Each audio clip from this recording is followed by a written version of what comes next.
And we are good to go. Yeah, it certainly seems like we are good to go. So let's press the button. And here we are. Live, in charge, in color, on camera, moisturized, shaved, wearing a comfy cardigan and a good t-shirt. Let's do this thing. I want to start pretty much with a short little blurb about how this started. I think I want to do that. So this is the follow-up. If you don't know what this is beats and scene construction. This is the follow-up to Every Sentence is a Camera, which if you haven't checked that out on YouTube, please go do that. It is, I think, bar none, the best thing I've ever recorded into this microphone, into that camera. Hi, everybody. It's great. Now, normally, this is sort of mixed in with the two things. It's the same. It used to be a 3-hour workshop I used to do in person back in the day when we could do in-person things. But it used to be a 3-hour thing, and I would do essentially, an hour and a half on one and an hour and a half on the other. But it kind of blended back and forth pretty regularly, pretty constantly. And, I got to click a button, sorry. Pretty regularly and pretty constantly. And I was able to kind of move through and cover the whole thing at leisure, answer questions. Have a whole little production about it, if you really want to call it that. And for the sake of recording, for the sake of streaming, I thought I should split it into two things, two parts, two pieces.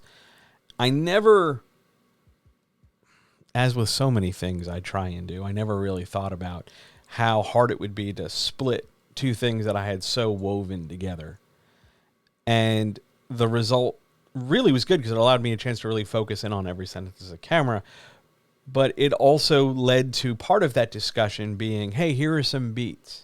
Because you can't really tell one without the other. Likewise, tonight you're going to hear me say things like Every Sentence is a Camera. And the two pieces go together. It's not critical that you watch that one or listen to that one first and then come to this one. It will super help. But it is not really necessary that you, do that. It's not mandatory viewing or listening or something. It'll just help if you do. And of course, if you have questions for this, whether you are watching this on YouTube or listening in the podcast or over there in Twitch chat, hi Twitch chat. If you have questions, by all means, let me know. Either leave a comment in the Twitch chat, leave a comment on YouTube, find me on social media, on Twitter, find me online somewhere. I'll be more than happy to answer questions. You can jump on the Discord. Find whatever means you need to talk to me, and I'll answer whatever questions you have about this. I love talking about this. This one really excites me. I enjoy Every Sentence as a Camera. It's one of those kind of combination, abstract, detailed things that allows me to sit in this chair and talk with my hands and sound enthusiastic. And tonight I really want to try and do better as the chat just freaks out on me. I apologize, everybody, if you're in chat, because it keeps going blank on me. I want to just click a button here real quick. Yeah, okay, it's just me. Anyway, I'm going to keep talking. Sorry. The really important thing, the really critical step here when it comes to beats and scene construction is that this stuff is practical. Because there's a lot of writing advice, especially writing advice aimed at people who are starting. There's a lot of writing advice that's kind of metaphysical or philosophical or motivational. It's not concrete. It's very kind of like swirly, twirly, very imaginative and not really actionable. It doesn't really tell you what to do. It just says, go do stuff. Here's this piece of advice. You got to believe. And that's true. You do have to believe. Belief is a great deal of the issue here.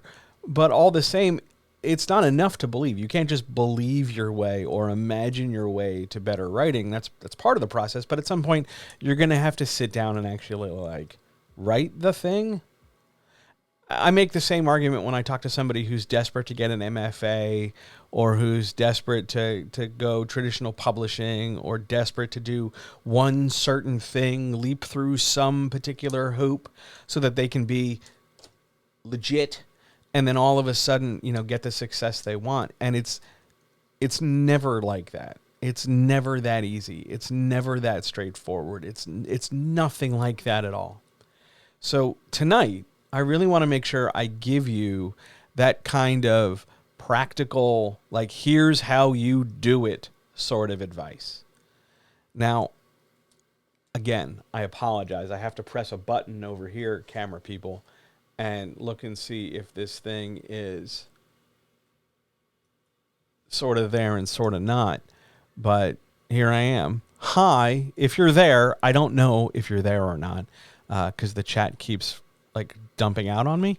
But all the same, hello. It's nice to see you. If you have questions, by all means, fire away. So this is beats and scene construction, and I think the first thing I want to do, the first thing I want to say about it specifically is that this is not only for the people who've never done it before. This isn't like strictly new person writing stuff. I'm going to cover some stuff that can be really helpful for new people, but to benefit from this information, you don't have to be new. You can come at this from any point in any level of experience, writing whatever the hell you want, to whatever degree you want, whatever draft you want, wanting to publish it or do with it however you want. This is like the foundational stuff that makes writing work. And if you go online and you start Googling beats and you start Googling scene construction methods or scene construction theory or scene development, you will get a variety of answers. You will get answers that sort of all go together, that sort of all sound like they're the same thing, that sort of kind of maybe a little bit around the edges relate to one another, but they are not uniform. And this can lead to a lot of confusion. This can lead to a lot of issues because I think having not necessarily standardized, but regular definitions that we can all understand that are devoid of clunky jargon or have very little of it, at least, definitions that we can go, oh, that's what that is. Oh, that's what that means. I think that really helps everybody do better. So let's, instead of like parsing through the 10 definitions that a beat could be this or could be that, because you'll see beats being defined as everything from it's the action word in a sentence to a beat is a scene to a beat is part of an act to a beat is action to a beat is a different way of understanding how to make scenes overall. And they're all sort of right a little bit. It's kind of like a piece over here and a piece over there and a piece here and a piece there and this, that. And if you were to add all these things up, you'd have a correct and total definition. So I think it's easier to say, rather than say, look at all these 6 definitions and add them together, to say that a beat is the most fundamental unit of storytelling. And sometimes that means it's expressed within a single sentence. Sometimes it's expressed within a single paragraph. Sometimes it's expressed within a single scene. And you can have one or more beats to compose a scene. You don't have to, like, there's no magic number. Oh, it's 3 beats to a scene. It's not like we're making cooking measurements where we have X number of teaspoons to convert into tablespoons. Or, 2 cups is a pint or something. Is it 2 cups? Yeah, it's 2 cups is a pint and 4 pints to the 2 pints to the quart and 4 quarts, whatever. I know it's 3 teaspoons to the tablespoon. How's that? So it's not unified like that. It's not like, oh, well, you have 2 beats, so that's a scene. You can have as many beats as you want. You just need to have at least 1. Now, what I have, where's my notepad? Hang on a second. I want to make sure I got this right. I do actually sometimes take notes for these things. What I have tonight are a couple definitions and a couple terms and some overall structural ideas, things that can lay this stuff out, things that can help you organize your story. Now, I'm looking over here, and I'm going to say a thing, and I don't know if that's going to, like, radically, I'm going to move a little bit. That's better, because now I'm not sitting in the dark like it's Interview with a Vampire in here. The one light I have that's usually lighting this side of my face has totally died, like kaput. So it's really like anytime I move, this camera picks up the light and dilates it. So I'm working by candlelight. I really need to invest in like actual proper lighting. I really should. Lamps are no longer cutting it for what I want to do, but that's neither here nor there. So what I have tonight are some groundwork first, and then we'll follow some lines of thought all the way through what it is we're covering and what it is we're talking about. This is by no means, and I want to make this like really clear. Hang on, move the microphone, John. I want to make this like really clear. This is by no means a definitive list. If we were to do a definitive list of every kind of beat or every kind of thing, this would be like a 6-hour video. We would be here for hours trying to come up with different versions and different names and different thises and different that's and all the different subdivisions and all the different categories. There's a lot here. This is a very deep rabbit hole that can simultaneously give you a lot of good information, but also leads you to an awful lot of navel gazing as people try to get very like ethereal with how they link this kind of beat to this kind of strategy for this kind of story. And I want to steer you away from some of that. Not because it's automatically wrong. It's just you don't need to do that. It's okay if you just know the concrete ones and go on about your day with it. Because here's a fun publishing fact. Most editors, most people making decisions, especially in traditional publishing, most editors vaguely know this stuff. They know enough to be a little bit dangerous in terms of saying, yes, hello, hi, it's so good to see you. Thank you for, saying something so I know the chat's working again. I imagine this is going to be another one of those technical issue nights where it's not actually my fault. But it's nice to see you. Hello, hi. I was saying about traditional publishing. A lot of people know just enough about beats and beat theory and scene construction, just enough to be dangerous, just enough to be able to point out like, this works or this doesn't, but not always be able to say why it works and why it doesn't. And they know enough to sort of indicate that there are different kinds of beats, but they don't know enough to be able to totally distinguish every kind of beat and its function and what it should be doing and what it is doing and how to kind of reconcile those two things for the writer. I'm hoping this does that. That's really my goal. And I'm also really trying to make like eye contact. It's a thing. We're learning as we go here. I know I've been doing this is like honestly, it's my 15th total stream. I think maybe possibly. I don't really care, but I'm working on developing the skills of a streamer. So be sure to click like and subscribe and click the bell for notifications and make sure you click the follow button down below. And if there's something I say that you like, be sure to say so in chat. Did I miss any of the usual YouTuber stuff? I did, because there's a sentence I'm supposed to say, and I want to make sure I say it right, because I got it from you guys. Hang on. I wrote it down. I want to make sure I'm doing this right. What's up, my demographic to whom my videos appeal? I dig it. That's why I wrote it down, because it was important to me, and it made me laugh, and I hope it made you laugh. So, having covered all those bases, having rambled now for 14 minutes, can we get to work? Can we do some stuff tonight? Is that cool? Can we spend another hour and a half kind of covering some ground here? Let's talk about beats, shall we? And this is where the wheels already come off. Not because I don't know what to say, but because there's a lot of broad ground to cover here. Right? I liked it. I was very pleased with it. I'm going to keep saying it. It made me laugh. So there's a lot of ground to cover here. First of all, if a beat is the smallest unit of storytelling, how else can we classify it so that it makes sense? What else can we say about it? What else can we do with it?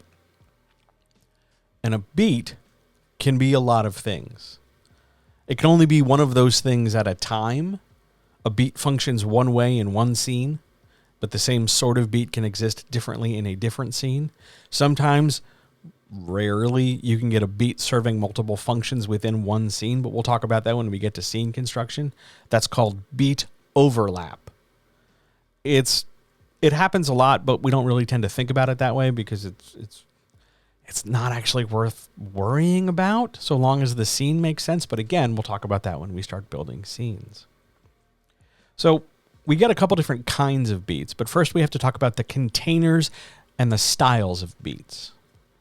Because I've got 1, 2, 3, 4, 5, 6, 7 or 8 different types of beats to talk to you about. But before we get into the specifics, you have to know that beats come in a couple different broad categories. There are, ready for this? There's what are called positional beats. You got to know them first. A positional beat is basically a beat that sits at the opening of something or the closing of something, the start of something or the end of something. So an opening beat is the beat that opens something. Opens the first chapter, opens the 7th chapter, opens the section, opens the act. It's the thing at the start of something. And whether that something is a chapter or even something smaller than a chapter, like it's the opening beat in the climax, or it's the opening beat where we're introduced to this one location. As long as this beat is the start of a thing that will show up over the course of the whole manuscript, it is an opening beat. Likewise, there's a closing beat. The closing beat goes at the end of things, ends chapters and scenes and act and manuscript and arc and something. Follows the same rules as opening, except it's about closing. Knowing what is an opening beat and what is a closing beat is going to be important later when we're building scenes so that we can figure out how to piece one scene next to another. I should start gesturing up here because I moved the camera. Sorry, it's a bad habit. I'm used to just talking not on camera where you can't see my hands. So, opening beats, closing beats. Those are positions that beats can be in.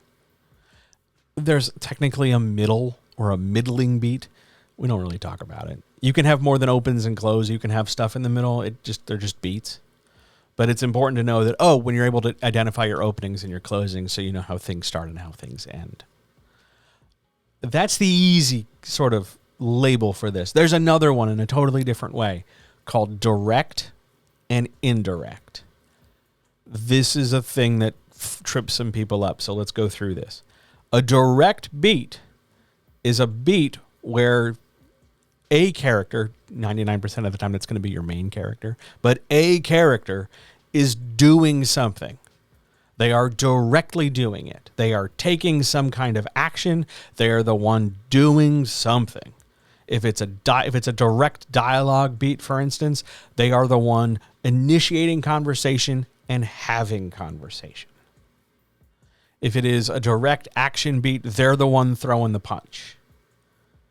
A direct beat, the vast majority of the time, 90-something plus % of the time, is going to demonstrate your character's agency. So if you're somebody who's getting feedback or somebody who's getting criticism or somebody who's just concerned about whether or not your characters demonstrate agency, keep an eye on your direct beats. Because the more direct beats you have, generally, and there are exceptions, but generally, direct beats demonstrate agency. So if you want to have more agency, you need more direct beats. And that's just characters making decisions and taking action as a result of those decisions. Whether or not the reader sees the decision or just sees the end result, that's up to you. That's situational to your manuscript. Maybe sometimes it'll be good to show both. Maybe sometimes you just need to show the end result and the reader can figure out, they must have been thinking about, throwing the punch on the guy because I'm seeing them punch a guy. Everybody's going to be different. Every case is going to be different. That's really important here because we're going to walk through different beat types. And I've kept these really general because there really isn't a subdivision like, this is this kind of this. And this is that, like, there's not a difference between an action beat with a car and an action beat with a truck or an action beat with a boat. or, like an action, like it's an action beat. The specific is somewhat not irrelevant, but immaterial to our argument. It doesn't matter. We can hold it off to the side. You can make it whatever you want. But we have direct beats where characters are taking stuff and employing their agency, making decisions and taking actions so that the reader can engage with them. Yeah, fuck yeah, punch that guy, do that thing, take charge, do stuff, character, yay. And we have indirect beats. An indirect beat is where the character's action, because they're still taking an action, they're still doing something is being accomplished, but that character is now reacting to something. Something else has gone first. Something else has happened. They've been punched. Someone said something to them, and now it's time for their reply. Something happened, and now they're able to move on and do an action as a response. It's an action, but it is in response to something else. And that something else went first. That's an indirect beat, because they're still accomplishing a task, but it was not generated by their direct action first. They didn't think, I'm going to go Google this thing. Or I'm going to go break into this office and see if the documents I need are in there. It's, I go to do that and I find the door's already open, so I might as well walk in. A direct beat demonstrates agency. An indirect beat of whatever kind demonstrates opportunity. A character needs to have a little bit of both. Not 50-50. It is theoretically possible, but not necessary that you have 50% direct and 50% indirect. Everybody's mix is going to be totally different depending on what you're writing, how you're writing it, how many things you got going on, how big a story is, how small a story is, whatever. Direct versus indirect helps you divide character action from character response or reaction and move the story forward. It is possible to have, for instance, based just on what we've talked about, you can have an open direct beat or a direct opening beat. They're essentially the same thing. Or an indirect closing beat. Or an indirect opening beat. Let's do some examples just so we know, right? So a direct beat would be a character deciding that, yeah, I'll enter the drag race. I'll go down Devil's Backbone. And they get in the car and they start driving. That's a direct beat. An indirect beat might be, the high school bully turning and going, what are you, chicken? You're not going to ride the Devil's Backbone? And now the indirect beat is, yeah, I'll do it. But it doesn't have that same impact. It's got a different kind of impact now because now there's a precipitating event. There's a thing that happens before our character demonstrates their action. It colors things differently. A lot of writers, especially when they're getting started, especially when they want to start their book, especially when they want to grab the reader's attention, think that the best thing to do is a direct beat. And for a lot of people, it super is. But I want you to consider that there's also value in using more indirect beats to allow the momentum of story to pull the reader in. Yeah, direct beats are great. They teach us about character. They involve us in what we immediately need to imagine. They give us a chance to use that skill of every sentence as a camera. And it's all very action-oriented decision. Character does stuff. Great. But if it's always regularly and consistently direct, there's a real forcefulness to that. And that can be a little awkward. It kind of sucks some of the air out of the room because if the character is always making decisions and always doing stuff, it's great that they're exerting agency, but at the same time, you're not necessarily leaving a lot of room for the world to react. And for a lot of writers, they can lapse into a very stiff writing structure where all of a sudden the writer is just telling the reader, hey, this happened. They felt like this, they did this. This happened. And it gets really stiff and it feels like the reader's slowly like backing away from the story and slowly disappearing. And that's what you want to avoid. You don't really want to get in the habit of disconnecting your reader from what you have going on, what you want them to picture, what you want them to feel, you want them to think about. That's the critical stuff that the reader comes to your book for. And if you're not delivering that, and I don't mean I don't mean to say that you have to be all up on your reader. Oh my God, every second you've got to be grabbing them by the throat and demanding they pay attention. Because that's not it. That's not it at all. It's more a matter of, once you have their attention, how do you control the ride they're on? How do you control the movie they're experiencing? How do you make this work for them? You don't always have to grab onto them as if, I've grabbed onto them. Now that sentence is over. So I've let go. I've got to re-grab. You don't have to work that hard. Once you grab them, once you have their attention, you have their attention. And it's up to you to lose that attention by messing something up. And that's not, they're not looking for you to fail. I think that's a really important thing to come across when we're talking about this sort of foundational writing stuff. There aren't going to be perfect beats in a perfect order that you need to nail 1,000 times out of 1,000 and you will always do well. That's just not even possible. I'm sure in some quantum way, eventually somebody somewhere will do it, but you don't have to be concerned with, oh my God, what's the exact correct order of this? Just tell the story and make sure that as the reader is reading it, they've got every sentence as a camera so that there is a very active movie in their head that not only combines visual information and sensory data, but also carries some kind of emotional weight for them so that they feel and see and think and are aware of what the character is seeing and doing and thinking.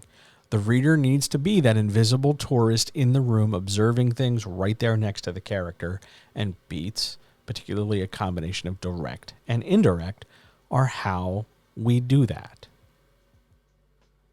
That's the first step here.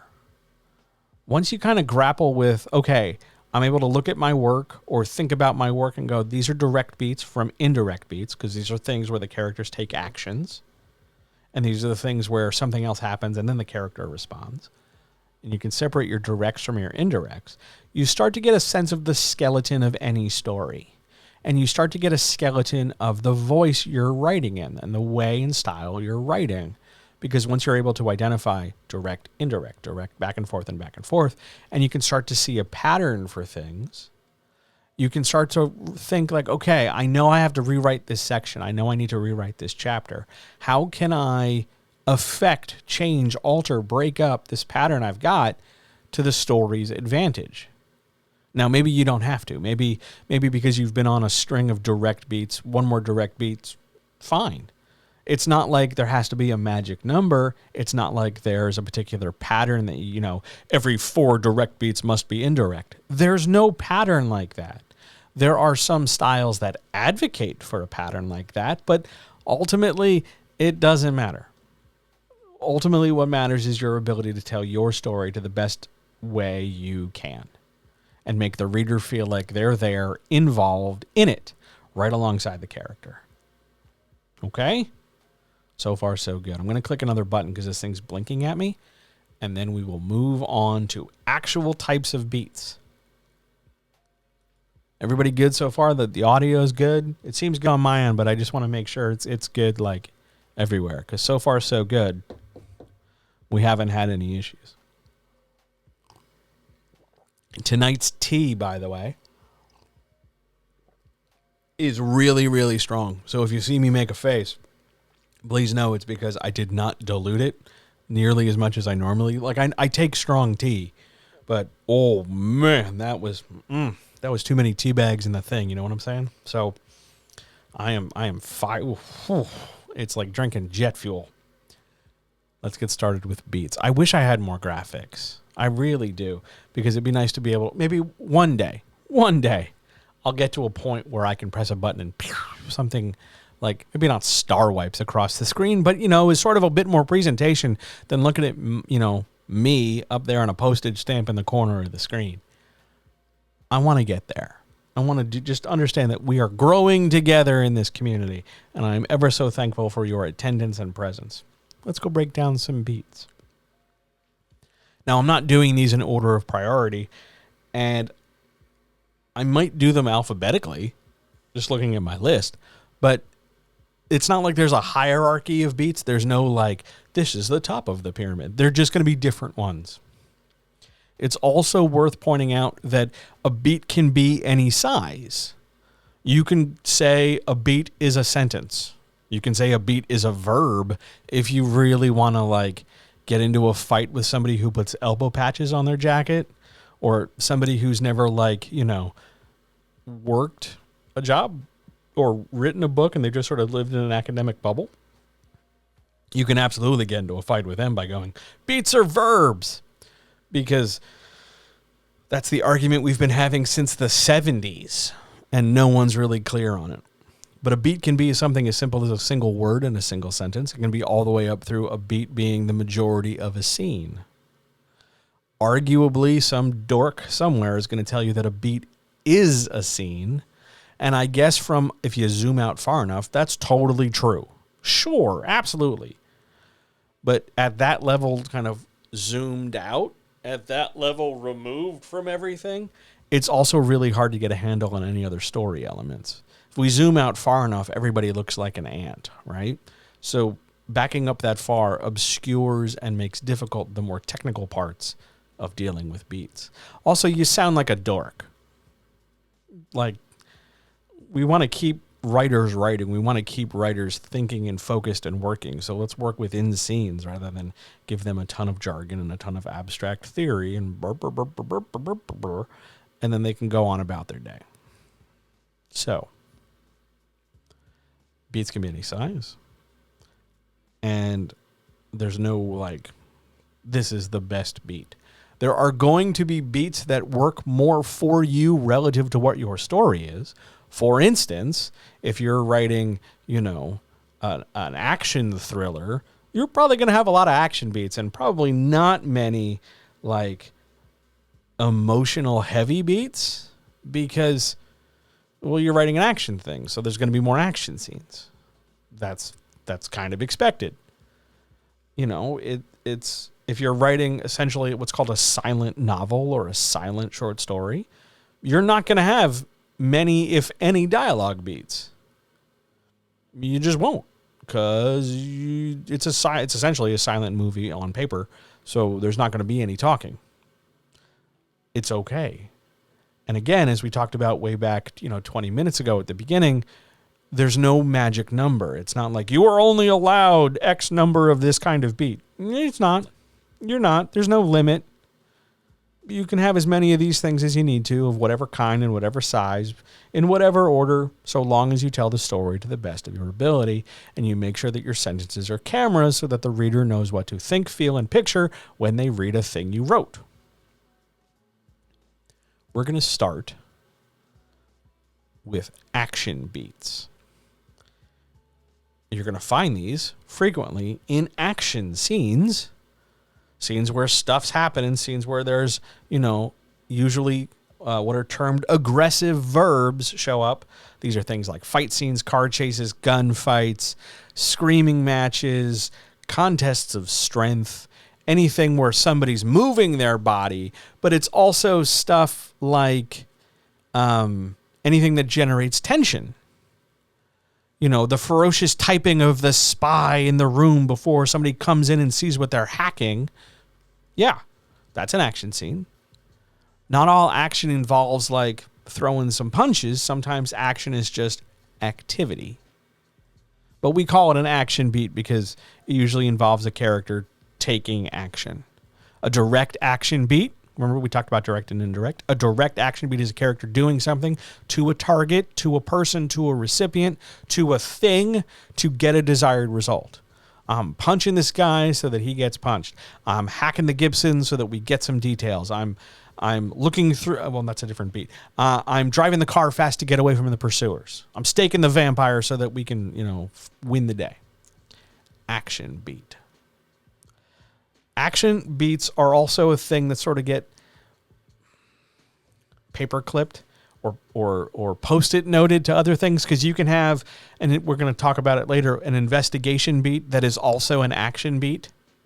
If you want to split the hairs and say that the act of investigating is active, I don't know why you'd want to do this. I guess maybe it's like a genital measuring thing, or you just want to like push your glasses up your nose or get into a fight with somebody with elbow patches. But by and large, I tend to separate the action beats from the other kinds of beats based on the dominance of the action. Like, we're doing a lot here. It's very physical, more so than other things. That's what, for me, defines an action beat. An indirect action beat is a response to somebody else's action beat. They shoot a gun at me, I duck and start running. That's my action. That's my indirect action beat. They come at me with a knife, I start fighting back. Indirect action beat. They start yelling at me, I yell right back. Something has to go first. The vast majority of stories, particularly as you scale down, that's this way with the camera, sorry. As you scale down the readership scale and go from like adult to new adult to young adult to reader to middle grade to early reader, as you hop down, you see stories that have predominantly more action beats and fewer of the other beats. Action beats and dialogue beats, we're going to do them in a minute, are sort of the two most common things because they boil down to characters do stuff and characters say stuff. So when you're learning how to write and learning how to read, those are two safe spaces to sort of sit in when it comes to developing story. You really can't mess up if you've just got action beats and dialogue beats, especially if you're writing to like the kids who just learned how to make sentences happen. This is also great for picture books if you're writing for like babies and stuff where you're trying to read to them. Action and dialogue beats can be a real great go-to. The major red flag when it comes to an action beat is over complexity. This is usually a problem of under-describing things. You just chain together a ton of actions into a sentence or into a paragraph. This and this and this and this and this and this, comma, and this and this and this and this, semicolon, over and over, and you're just stringing together actions as though saying the action paints the picture. He punched and punched and punched and punched and punched is going to describe and develop some kind of photo, some kind of movie, some kind of image in the reader's head, but you're not going to suddenly lose the beat if you break up some of the verbs with some sentences or phrases that describe impact or describe how the punch feels. It's not limited to just the verb or not limited to just the action. The beat contains the event and some response or development around it. How much? It depends on how you write. Your writing style is different than mine, so it might contain more or less description and development than mine. But it's always going to be somebody does something and here's some stuff about it. And that's a beat. Make sense so far? That's an action beat. Super normal. Loads of the things you are picturing when you think about a movie or a story, loads of those things are categorized as action beats. Everybody essentially can think of some. Next, let's just stick with the big groups and we'll subdivide. Next will be dialogue beats. That's talking. It's talking. It's conversation. It's stuff that goes in quotation marks on the page. Dialogue beats are the other sort of really easy thing. Everybody's written talking at some point. Now, right off the jump, here's where we start raising red flags. I don't have any red handkerchiefs. I have some yellow ones over there on the other table, but it's not going to work. But immediately, the minute you start talking about dialogue beats, people immediately want to start talking about dialogue tags. I blame social media for this because it really doesn't matter. Like, who gives a shit? If you want to have a tag, have a tag. If you want to not have a tag, don't have a tag. It's a very situational thing, and it literally comes down to how you are composing the scene and what words you're choosing and how long the dialogue is and whether or not you've used a lot of them before in order to make a determination as to whether or not you should have a tag. And I hate to tell you this, it's okay just to use said and move everything the hell along. We've talked about this in writers' chats. There's something called the invisible said, which means if you're writing some dialogue and you use, blah, blah, blah, person said, because you keep using person said, the reader's so used to seeing it every goddamn where, they don't really get hung up on it. And primarily, the example I always give, and I don't know if I'm allowed to do this because I'm going to post it on YouTube, so we'll see if this gets taken down. So maybe we need to, throw up a red alert here. The example I always give for the benefit of tags is, "I'm coming," he ejaculated. And be careful, because I'm pretty sure that'll get past YouTube. I know it's okay for Twitch, as long as I don't physically demonstrate the action. I can at least say the words. I think it's okay on YouTube. I think. Anyway, let's assume that it is and move forward from there. I can always write an apology. But you want to not obscure your dialogue beat with the tag. You don't want the tag, and that includes the verb as to how the words are verbalized, but also any adverbs. He said, dramatically.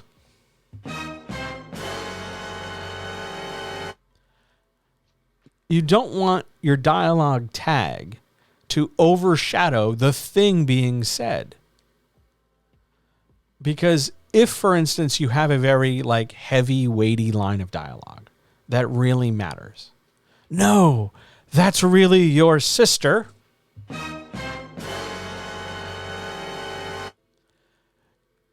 And we leave it at that, then the statement the character makes is the thing that's carrying what's called narrative load, which is the idea that's important in the moment. Oh my God, that's a big deal. Pay attention to it, put a gold star by it, lock that in our brains. Narrative load, also called narrative weight. It's the same thing. But if we take that same sentence, "No, she's your sister," and then we add an adverb to the tag, "He said dramatically," now all of a sudden, the word dramatically, because of what it means and what it implies and how we choose to imagine the delivery of something when we call it dramatically, because you and I might define dramatically differently from one another. Maybe I think it's to a greater degree than you do. Maybe you think it's to a greater degree than I do. But because you have a certain idea, a certain concept of what dramatically means, it colors how we interpret the amount of narrative load to put on the thing being delivered dramatically. So now all of a sudden, the word dramatically is taking some of the attention, some of the focus, some of the load or weight off the line. So, "Oh no, it's your sister," is no longer the conceptual thing that we think it is. Now we got to worry about its delivery. Is it big and gestury? Is it, all over the place? What about it is dramatic? That's the thing. That's the all of a sudden the danger with the adverb. Use them sparingly and it'll be fine. It's okay. But a dialogue beat is people talking. An direct dialogue beat is somebody making a statement, somebody asking a question, somebody saying something to help move the story forward. It could be plot related, it could be character arc related, it could be whatever. It could be a feeling, it could be a statement, it could be whatever. But if that thing they are saying is in some way, shape, or form moving the main plot or a subplot or their character arc, or it is in some way, shape, or form giving the reader more information about the character or the scene or whatever the context is, whatever the moment is, if it's giving them more information than the reader had before, that is a direct dialogue beat. Seems pretty straightforward when you say it like that. An indirect dialogue beat is dialogue that comes in response to something. Now, that something that they're responding to doesn't have to be more talking. It can be, but it doesn't have to be. Yes, you could say something and that's your direct beat, and I could respond with an indirect beat. And we can go back and forth over the course of a whole scene where it's talking. But maybe some event happens, and then I say something like, the bus blows up, and then one of us goes, "Holy shit!" That's an indirect dialogue beat, because we are responding to this event that happened way over there off screen. The benefit of a direct beat: movement. It moves the story forward. It moves, and even more importantly, it informs, because now the reader has more information. And that includes something to imagine, something to hear in their head as they read. How would the character sound when they say this? But it's also doing stuff to illuminate who and how the character are. How do they feel? What do they think? Remember that how you say a thing expresses more than just the words to the listener. Your body language gets considered, your tone of voice, your inflection, your pauses. Just like communicating in actual people to people, the same thing is true for characters, even if they're not humans. It's more encompassing than just, oh, they said those words. Right, but we've got to paint a picture for the reader. So what other information can you give them? Some writers take that to mean, oh, well, I can italicize certain words because they leaned on them. Sure, you could do that. Not the end of the world. You don't want to italicize every goddamn thing everywhere, but it is a tool in the toolbox. Some people want to, after they include dialogue, they want to include a phrase within the sentence to describe action. You know, he said, turning to look at you, and then continues his line. That's fine too. Again, it's a tool in the toolbox. The goal here is that all dialogue in some way, shape, or form, whether it is direct or indirect, all dialogue reveals something. Otherwise, why is the character talking? Make sense? Now, I see the chat has just gone berserk again, so I'm clicking the button to make sure people are still there. Everybody still there? We're doing good? So far, so good? It really seems like sometimes I can get a good, consistent issue, like a good stream with no technical hiccups, and a not working chat, or a working chat and a terrible connection in a stream. Ever the struggle we have. So, action and dialogue beats. They're your bread and butter. What if we want to dive a little bit deeper? What if we want to add more elements to our story beyond stuff happening and people talking? Then we're probably going to add two other kinds of beats. This next one's called an emotional beat. An emotional beat is a character having feelings and expressing them in some way. Doesn't have to be verbally. You don't have to have a character go, "I'm sad," although that's a thing. But it's also somebody crying, or sobbing, or getting angry, or, gritting their teeth, or in some way, shape, or form using physicality to express the emotion. Or if you're in first person, it's a character thinking, "I'm going to kill that guy." There's loads of different ways to express feelings to your reader. That's an emotional beat. The most common problem with an emotional beat, it's unclear. There's too much left to the reader to intuit, and not enough support material to help them do it. What am I talking about? Like this. So let's suppose that you and I have a mutual friend, and we go to our mutual friend's house, open up the front door, and discover our mutual friend is laying there dead on the ground. And we both know that just yesterday, each of us had an argument with our mutual friend. The emotions you might feel looking at the dead guy, looking at the person you're with, you might have feelings. You might be angry. You might be upset. You might be in shock. You might be something. You've had feelings. And how you choose to express those feelings is some degree of clarity. If you're in shock, you might not have the, what's the word I want to use? You might not have the certainty of your feelings. You might just be like, oh my God, what do I do? And leave things sort of open-ended. Whereas if you're very focused, if it's very much like, I know you killed him, I'm going to kill you over the next 200 pages, then you'll react differently. And that's fine. But you want to make sure that there's some kind of expression so that the reader can figure out and add pieces of what you've said, a little bit of this phrase, a little bit of this sentence, this whole sentence, this, that, and the other, 1 + 1 + 1 + 1, to reach a conclusion that, oh, the character feels a certain way.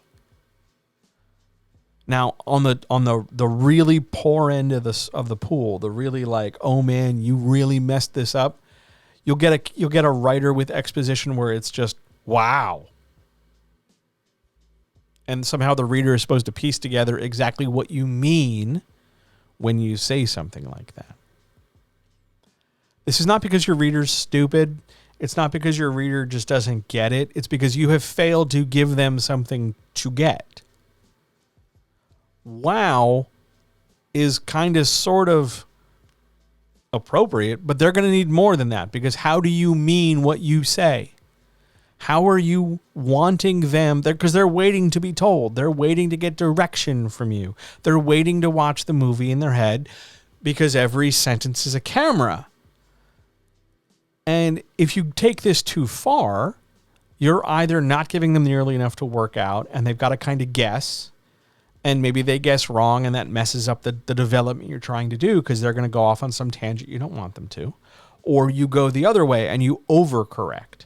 And you hyperfixate, and you write down every last goddamn thing so that there's no confusion, no latitude, no leeway.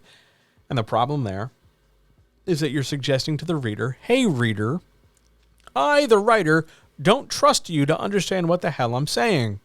So I'm going to tell you everything, and it's going to be like, story time at the library. So sit crisscross applesauce on your carpet square and prepare to be lectured by a grown-ass person about a thing they need you to imagine. It's a very uncomfortable relationship when you do that. Hang on a minute. Hang on. Just wait right there. Talk amongst yourself for 20 seconds. I'm doing a thing. We're going to try something new.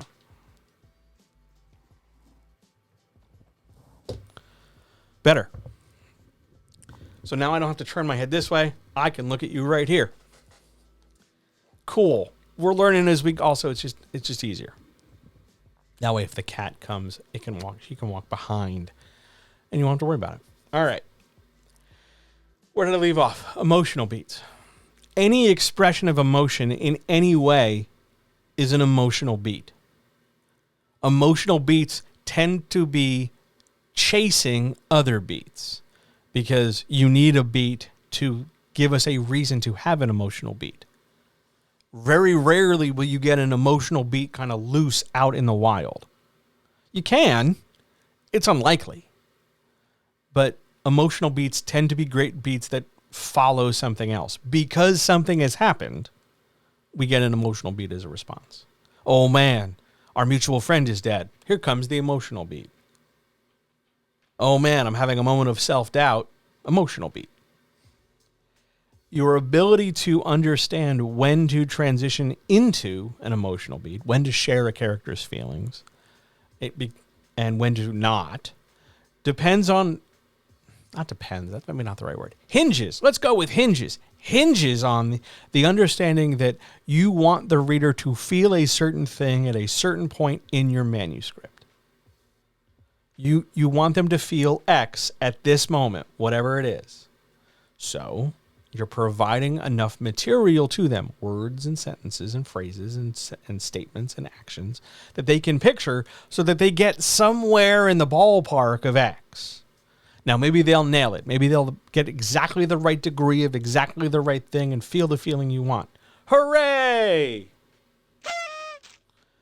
But maybe not.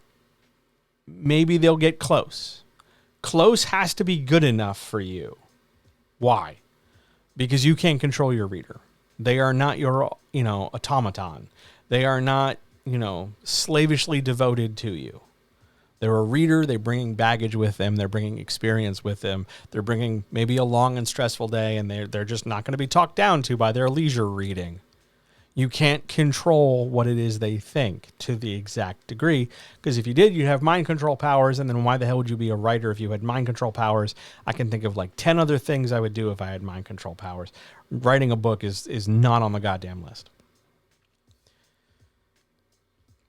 Don't try and over-control your reader is what I'm saying. And emotional beats don't always need to be hyper-detailed in order to be understood. If you've trusted your reader to have the movie playing in their heads, when it's time to have a character express emotion, the reader will understand to some degree, so long as you are clear about what the reader is doing, or what the character is doing, and why they're doing it. But if you just go, event, and you're trusting them to develop the entirety of the emotion, you've missed something. Make sure your emotional beats have what's called grounding.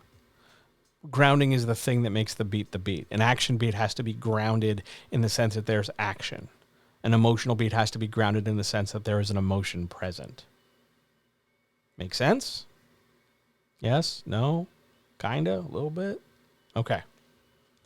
So, action, dialogue, and emotion. Those you can do a lot with. You can tell an awful lot of stories from action, dialogue, and emotion. But let's see if we can add some nuance. Let's see if we can add a little bit of depth here. Because these three beats together can tell us a very clear-cut story, but we don't always need clear-cut stories. Sometimes we need stories that have a bit more complexity to plot or a bit more just number of things going on. So we are going to add, where's my list? I just need to refer to it one more time. I should have put the stand up here. We are going to talk about investigation/discovery beats. Now, here's a thing. Sometimes I make these two separate beats because we can draw a difference between investigation and discovery. Sometimes I teach them as one thing, just sort of two sides of the same coin. It doesn't ultimately matter because they essentially perform the same function, just in different ways. An investigative beat is a character seeking out information, doing stuff so that they can gain more material, more knowledge, more access, more something. They do X to gain more Y. And I mean Y, the variable, not the word Y. Though you can investigate stuff to find out more Y, sure. But you're investigating A to get more B. Let's put it that way. It's an active thing. You're directly doing that. And I'm sorry. I skipped the indirect for emotion. I apologize. A direct emotional beat is a statement of how a character is feeling. An indirect emotional beat is a character not expressing their feeling in the immediate, like there's no sentence of Kevin was sad, but it's sort of an implication that it'll happen somewhat off page or down the road later, and we don't need to see it immediately. Kevin knew he'd be thinking about this for a long time. You don't really see a lot of indirect emotional beats. You see them in stage direction for theater stuff and teleplays and screenplays and stuff, but in terms of actual fiction prose, it's not really done. It's possible you can do them. They're just not a thing done so frequently anymore. Just tastes and styles of writing have moved on. All right, we're going to go back to investigative discovery beats. In an investigative beat, a character's looking for stuff. It's purposeful. It doesn't really matter if they find the thing or not. It's more about the act of looking. It's the, hours spent at the laptop Googling away. It's, the leafing through, office filing cabinets. It's the communicating with people. It's the taking statements. It's the gathering of intel. It's also the trial and error of doing things. We know that the evil wizard has to perform a ritual, so we want to perform the counter spell for it in our fantasy novel. So we are investigating different combinations of, this thing, and this thing to see if we can get the recipe to stop this wizard. Investigative beats require there be some kind of problem the character or characters are trying to solve, because otherwise there's no reason to investigate. There has to be a question they're trying to get an answer to. That question can vary from a scene-to-scene level, from a character arc level, from a plot level. That's fine. But there has to be some kind of question for there to be an investigative beat. A direct investigative beat is a character doing stuff to look, they're doing the Google, right? An indirect investigative beat is, much like an indirect emotional beat, not really done so much. An indirect investigative beat is kind of like you're doing a thing, but oh, by the way, while I'm here, I might as well Google this. Or I didn't mean to start looking into the mysterious new person at my office, but I just happened to be in HR and just happened to be looking in the filing. They left the filing cabinet open, and I just happened to take a peek. I was looking for one thing and found this other thing. These are mostly rare. They don't show up a lot. You don't really need to worry about them so much. Will they show up sometimes? Sure. Is it really critical that they're there frequently? Not really. You can accomplish plenty with a direct investigative beat. No problem at all whatsoever. The other side of this is the discovery beat. Now, here's the wrinkle and here's the debate. Does a discovery beat imply investigation? You have to look before you discover. That's the usual thinking. That's often what I use to kind of blend these two things together. So if you want to make it and say it's the same thing, that's fine. Again, this isn't like, a publisher is going to sit there and go like investigation. I mean, I will. I'm a dork. So I'll figure, I'll map this stuff out trying to figure out how to help you tell your story better. But if you go submit your stuff to a traditional publisher or an agent, they're not going to sit there and go action, emotion, investigative, dialogue. They're not going to look at the map of these things, because to them it doesn't matter. What matters is a story told well that they can picture in their brain that they can turn around and sell, because they're a pimp looking to profit and exploit you. So it doesn't ultimately matter if they call it an investigation or a discovery beat, or if they blend the two together, or if they make them distinct. It's more a matter of what does this beat accomplish? A discovery beat is where a character gains new information. A direct discovery beat is usually a reward for investigation. That's why these two beats generally go together. I looked something up, and now I know an answer. I got a hold of the microfilm. Now I know where the spy is. I got the winning golden ticket because I ate so many chocolate bars, and now I will go to the murder factory for children. The discovery beat is usually the back, like they go together and they follow each other in sequence. It is not uncommon to have an investigative follow a discovery beat follow an investigative. They're a buddy team. They go together. Can you have them separate? Totally.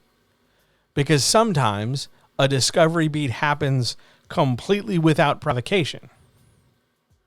Like a character is just walking by and observes, two people plotting something, or, Jimmy Stewart with a broken leg sits and looks out the rear window of his house and observes his neighbor what looks like killing somebody.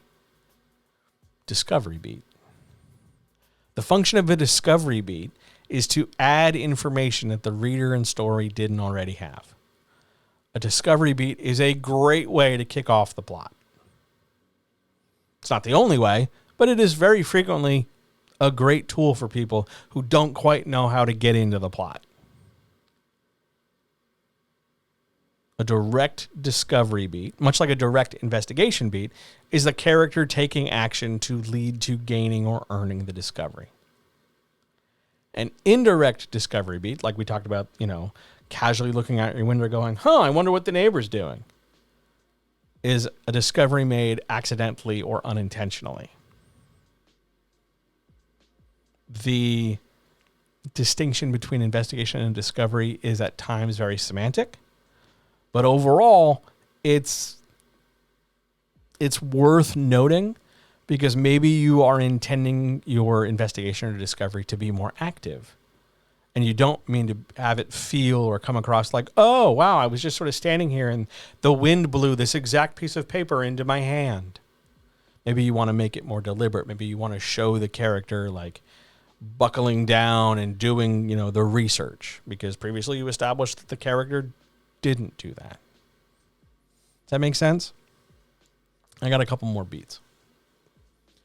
But with those 4, action, emotion, dialogue, investigation, discovery, you can shape most of the stories in existence. You might have to manipulate them a little bit. You might have to make some shorter or some longer, but you can tell. We've been telling stories for millennia. You can use those 4 beats and do that. But there are some other ones, some nuancy ones I want to cover, but then we'll start building scenes. So the next one I want to talk about is a challenge beat. Now, a challenge beat is one of those not rare things. It's not exactly the rare foil Pokemon of things, but a challenge beat has a very specific and deliberate purpose. It shows up for one reason and one reason only: to build tension and lead the reader forward while reading. A challenge beat is a challenge made to a character or a situation or the stakes of something. It is a thing in the story that we don't immediately get an answer to, so we have to turn the page as a reader and read and find out what happens. Most cliffhangers are challenge beats. Most dramatic statements where we're kind of waiting, oh my God, what's the character going to do or say in response to this? Most of the time, anything where a character could have this noise happen is in some way a challenge beat. It's the dun dun dun of beats. A challenge beat is great for ratcheting up stakes, building tension, creating momentum in the story, twisting the knife a little bit, making things uncomfortable, making things dangerous, affecting the story in some way. Do you have to have a challenge beat in your story? No. Do you probably have one and don't realize it? Yeah. But they're really helpful things to know about. A direct challenge beat is somebody external to the main character who says something to the main character. Or it's a main character making a statement, I'm going to go fight the dragon now. And it lays out a future or an impending future where there's something new, dangerous, exciting, risky, whatever. An indirect challenge beat is an implied threat that does not get an immediate payoff. It's sort of talked about or mentioned or brought up in the story, and it comes up later. Some people try really hard to be clever and crank out a series of indirect challenge beats and then wait X number of pages, then all of a sudden, holy shit, it's a thing. The downside there is that they don't spend enough time developing it. They make it too subtle. And then the impact gets a little lost on the reader. The reader doesn't really know what's happening all of a sudden. They feel like they missed something. And that usually comes from the fact that the writer failed to develop the challenge. If I don't know why a thing is challenging, how am I supposed to react like it is? That's on you to write the beat out. That's on you to describe the thing and create that implication to give me that sense of, so that I know, oh, the thing you talked about is important. That's a challenge beat. Let's do another one. How about a variation of a challenge beat? How about a menace or threat beat? Now, a menace or threat beat is part of a group of beats called reactive beats. You don't really need to worry about active and reactive. The name sort of tells you everything you need to know. A reactive beat is a beat that's coming to the character from an outside source so that they can react to it. A reactive beat generally leads to an indirect beat. A menace or threat beat is a kind of reactive beat because something happens, the character is menaced or threatened, and then they have to respond. It's the crazy monster stalking them in the woods at night. It's the bully charging down the hallway ready to fight you. It's the car next to you on the Devil's Backbone revving its engine before the race begins. Menace or threat beats build tension. They suggest danger exists and that shit's about to go down, for lack of a better word. You don't want to chain too many of these together, back to back to back to back, or just build a whole story on them, because the more you stack together, you're creating the idea that eventually when all this pays off, it's paying off at the height. Where's my camera frame? At the height of everything you've built up. So it's not just going to be one menace and threat payoff. It's that if you've got 10 of these built up, you're paying off all 10, and it's going to be substantial because we've been building and building and building and building. And most of the time, writers can't deliver on that many. Underdoing this makes the story feel like it doesn't matter. So if you suggest in your world that there's some kind of like big dangerous thing that affects everybody, particularly the main character. Oh my God, we only have, 7 days to live because we watched a videotape. But in those 7 days, there's no sense of concern that we only have 7 days left, or that the story seems to move in a completely different direction. And it doesn't matter at all that we watched a videotape because you spend 7 days or the majority of the story, like not counting the days. And we're all worried about, becoming tennis players or something. That's where the menace and threat doesn't really stick. It doesn't really work. It doesn't feel well developed. You've brought it up, and to you it's a big deal because you know what you mean, but you failed to deliver that to the reader, so they don't know that it really is a threat. They don't know how to react and respond to it the way you want, so they don't. That's the downside of a menace and threat beat. Direct menace comes from somebody else, and indirect menace is implied or spoken about down the road. You're not going to see, in the majority of cases, you're going to see way more direct menace because you're going to have an antagonist do it. Nothing wrong with that. That's usually the very common presentation. But your indirect menace threats are usually environmental. One day the volcano will explode. One day the magic stupid candle will go out in Encanto. One day this will happen. You'll freeze out there. Something. It's a spoken of thing that maybe happens and maybe doesn't.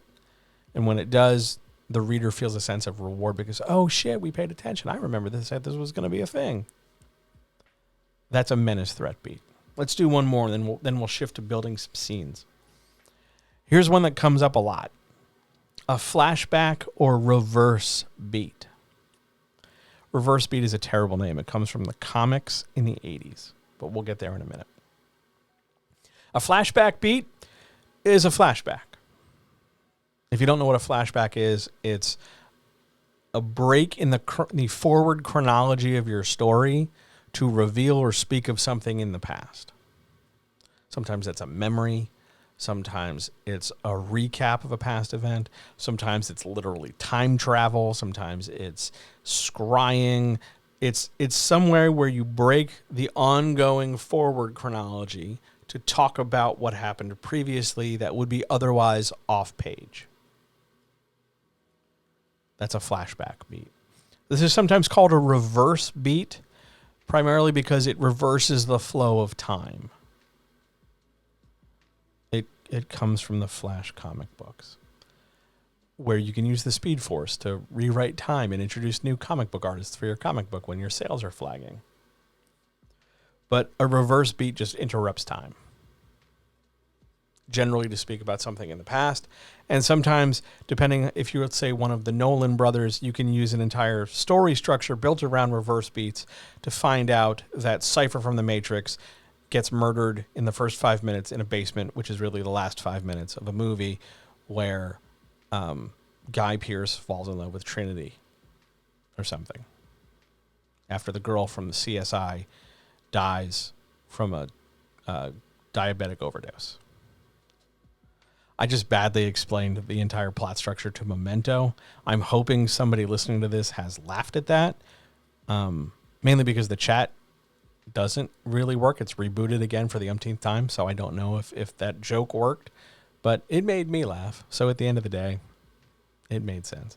But a flashback beat, just there for flashbacks.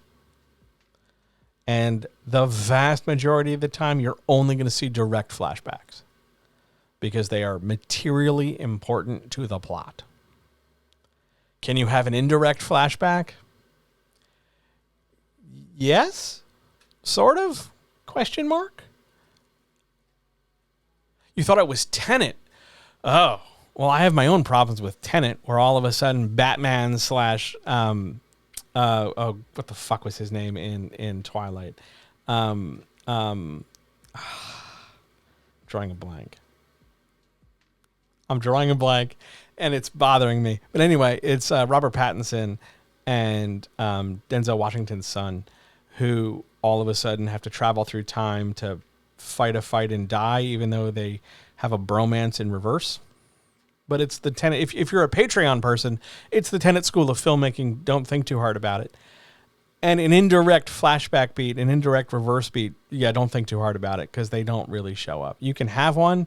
It just means that it's usually handled outside the main character. It's other people talking about the past to the main character.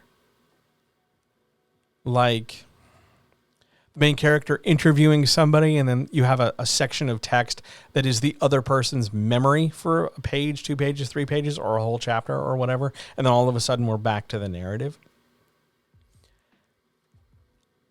Will it happen a lot? No. Do you need it to happen a lot? No. But it's useful to know it exists. Armed with those beats, you can build any story. You can craft any scene.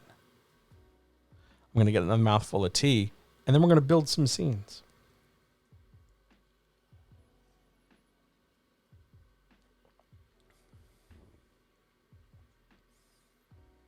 I am sorry. In the back of my head, I'm running through all the Edward Cullen.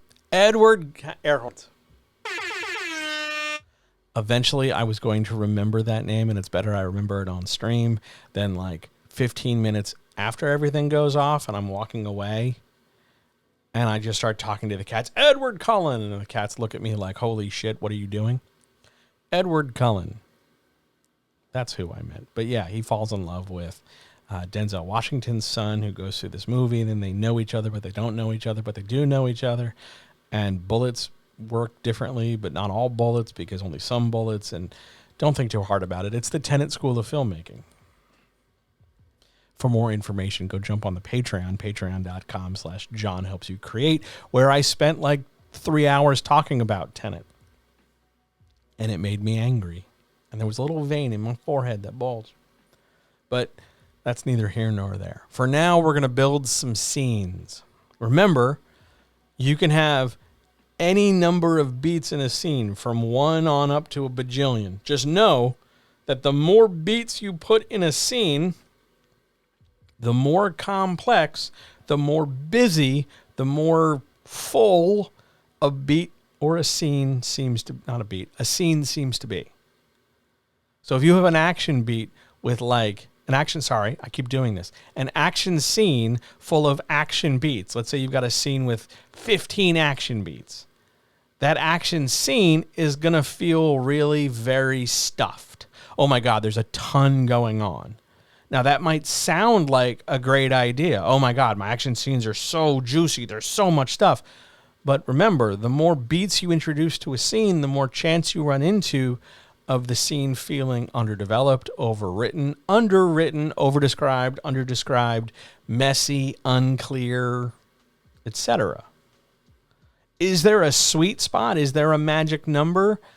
There is a sweet spot. There's a range, but that range is going to be determined by way more factors than just the type of scene you're writing. That range is going to be determined by how you're writing, so your sentence structure, the voice you're using to write. Is it third person? Is it third person limited? Is it first person, where we all have different psychic distances between reader and action and character? Is it casually written? Is it formally written? Is it past tense or is it present tense?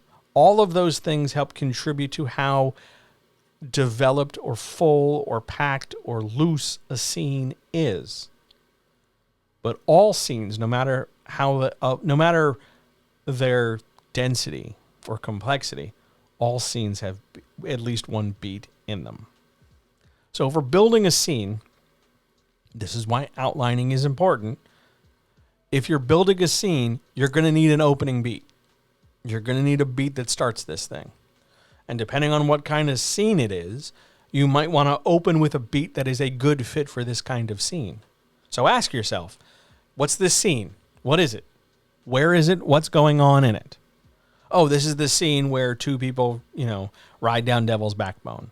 This is the scene where this is the meet cute in our romance novel. This is the time where our young farm boy hero meets the British actor who adds gravitas to the story.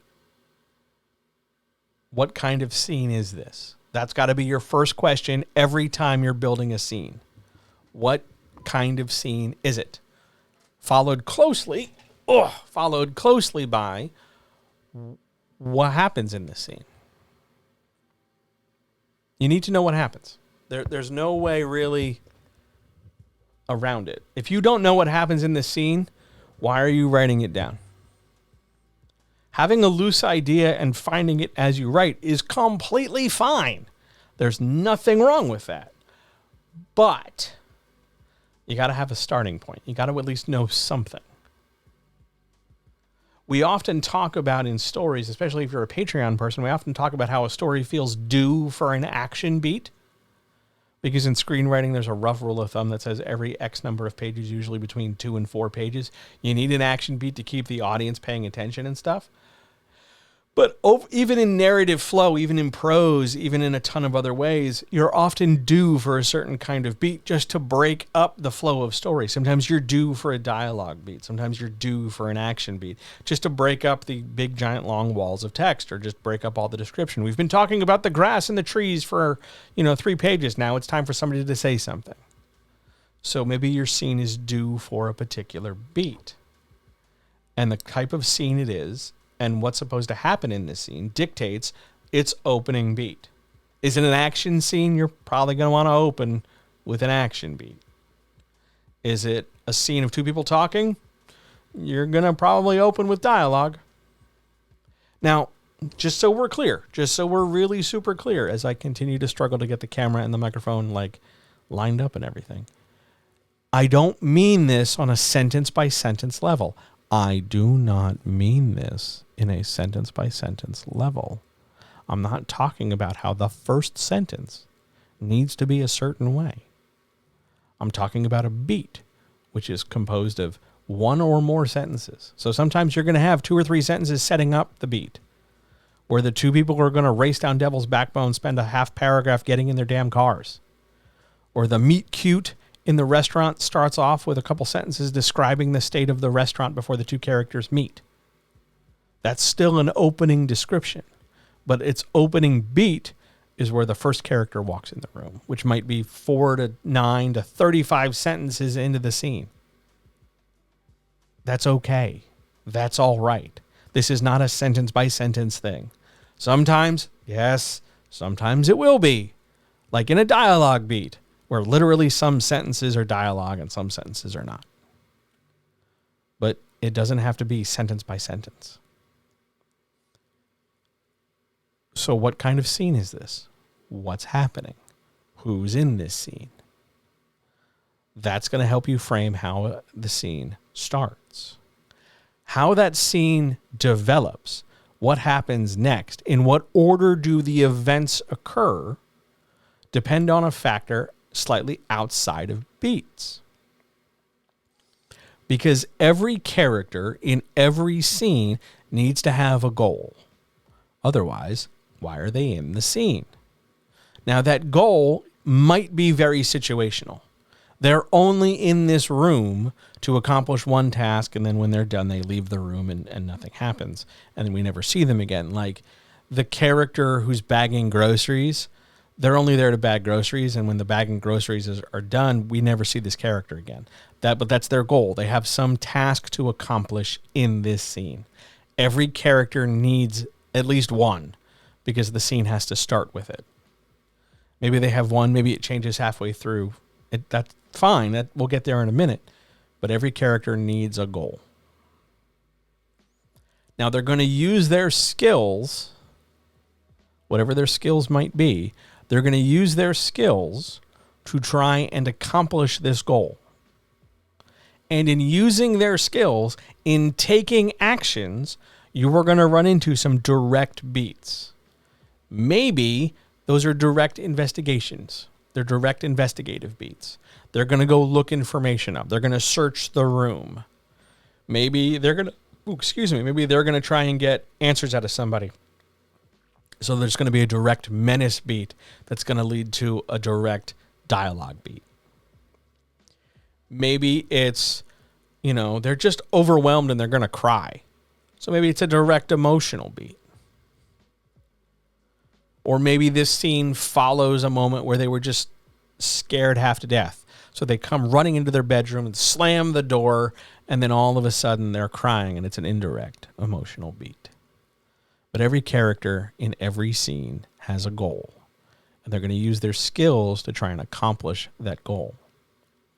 It is possible that the character will have to use skills they don't have to accomplish a goal. Like somebody might have to perform brain surgery who is not a brain surgeon. Or like the classic sitcom example is everybody gets locked in an elevator with a pregnant woman, and then the pregnant woman has to deliver the baby.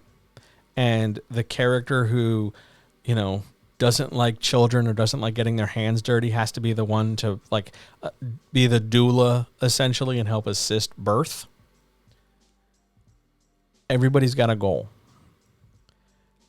The use of their skills to accomplish this goal comes with a certain amount of challenge and difficulty. And that's going to scale up or down for them based on the level of skill they have, how comfortable they are, how much or how little they assume it will be hard. Like if they, you and I, we think something is easy, we maybe don't take it seriously and we breeze through it and we're fine. Or you and I underestimate something thinking it's no big deal, but then holy shit, it's a huge deal. And our underestimation or our overestimation leads us to act and react differently with things. By the way, that underestimation and overestimation has a name. And it's usually called emotional temperature. You've perhaps heard me talk about that in other streams and chats and stuff. But every character has those estimations. They're very, very, very, very, very rarely exactly specifically on point. Because it's less interesting. If a character knows exactly how hard or easy something is going to be, knows exactly what skill to use, and then does it perfectly without challenge, that's boring as shit. You want to avoid doing that. So you partner up the challenge of accomplishing this goal with their estimation of how easy or difficult it will be, so that when they use their skill, they have to put in some work. Which is what makes investigative beats or discovery beats interesting to read. Because if I can just quickly, simply solve any problem by just automatically picking up my phone and then all of a sudden oh, there's the answer. I've Googled it. Cool. Then it's less exciting. You want to make sure, particularly with your investigative discovery beats or your action beats of some kind or your challenge beats, most beats, you want to make sure that most of your beats have some amount of difficulty. Sometimes that difficulty is going to come in the form of other people, like we have to get out of this room, but there's a monster guarding the door. Sometimes that difficulty is going to come in the form of the environment. Quick, we have to escape, but the volcano just erupted, so we have to outrun the lava. Sometimes it's, there's a chance we'll get caught doing this thing. So the danger or threat or challenge in this scene is the unknown element. The killer's somewhere here, we have to hide.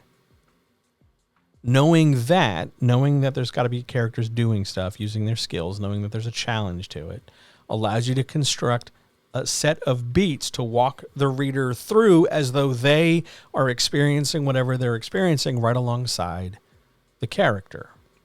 This is why every sentence is a camera. Because if you were trying to build the beats of a scene, build the body, build the skeleton, however you want to say it, if you were trying to craft this scene based on beats, you want to make sure you are relaying a combination of visual, cinematic information, and sensory data so that the reader feels like they're in the room, looking around, wondering where the guy's going to jump out of to attack us. You want the reader to feel like they're there. You're going to use a combination of beats and challenges and goals and attempts to make it feel like the reader's positioned there along with the characters. It's not just you, the writer, dictating, then the character did this, then this happened, then that happened, et voila. You want more than that. You want to make the reader feel like they're engaged. You want to give a reader a reason to stay engaged. So we do that by crafting a scene with beats. More tea. Now, the scene is going to play out at a certain degree, at a certain length, for a certain amount of time. Scenes do not go on forever. We found our opening beat based on how we thought we could, move from wherever we were forward. But now it's time to go. Now it's time to move to the next scene. So our exit from this scene is either going to be an open exit or a closed exit. That doesn't refer to a door or anything. It refers to the closing beat. An open-ended closing beat is a beat that leads us onward in the story that is not the final thing. We're not going towards the end. It's, oh no, we're just leaving this room because we have to run because the monster is behind us or something.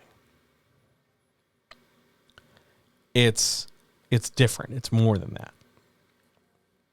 A closed closing beat is the end of the story. It's the end. It's the happily ever after. It's the nice bow on our total package when we're done.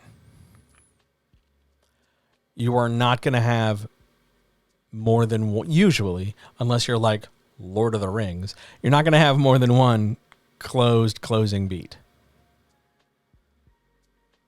You'll probably just have one, and it might be two parts and it might have things, but overall classified, it's just going to be, you're going to have one ending to your story. And a lot of the times you're just going to have an open closing. And I know that sounds contradictory, but you're going to have an open closing because we're just ending this scene and then moving to the next. And most of the time, it's going to be a direct beat that bridges from one scene to the next because the character has to take an action or make a decision, or both ideally, to go from one place to the other. Oh my God, I found this clue. Now I know where the next place is. Now I know where the next thing I have to do. Oh my God, you've told me this information. Now I know who to talk to next.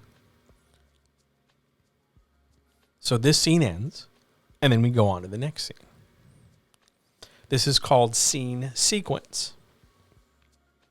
It's also called scene progression. There is a distinction between the two, though. Sequence is just scene 1 to scene 2 to scene 3, no matter what they are. Scene progression is an increase in time and space and challenge or difficulty or stakes. Something is ratcheting up. So rather than just moving linearly left to right, I'm trying to look at myself in the camera here, moving left to right, That's just sequence, 1, 2, 3, 4, 5. But now all of a sudden in progression, as we get further along, we are climbing up some meter, something we can measure, some vector. Difficulty is increasing over time. Consequences are increasing over time. Risk is increasing over time. Something important to the story is increasing over time. It is possible, though I will caution you against it, it is possible to say that the thing increasing over time is the number of characters you're introducing or the number of points of view. And while that is technically true, and being technically true is the best kind of true if you're a nerd on the internet, I know. But you want to make sure that generally the things that are developing scene progression are all the subtextual elements. Not the stuff on the page, but the stuff that helps support the things on the page. Risk, danger, reward, stakes, complexity, potential, so that the story feels like we're moving forward and things are picking up so that we are gaining tempo and initiative and the reader feels more engaged and we keep turning the pages and we can't wait for it to get to the good stuff. Does that make sense? Yes? No? Check in? Chat? I see chat is again flipped out. So give me some kind of idea as to whether or not things are clicking, rocking, and rolling while I stay hydrated some more.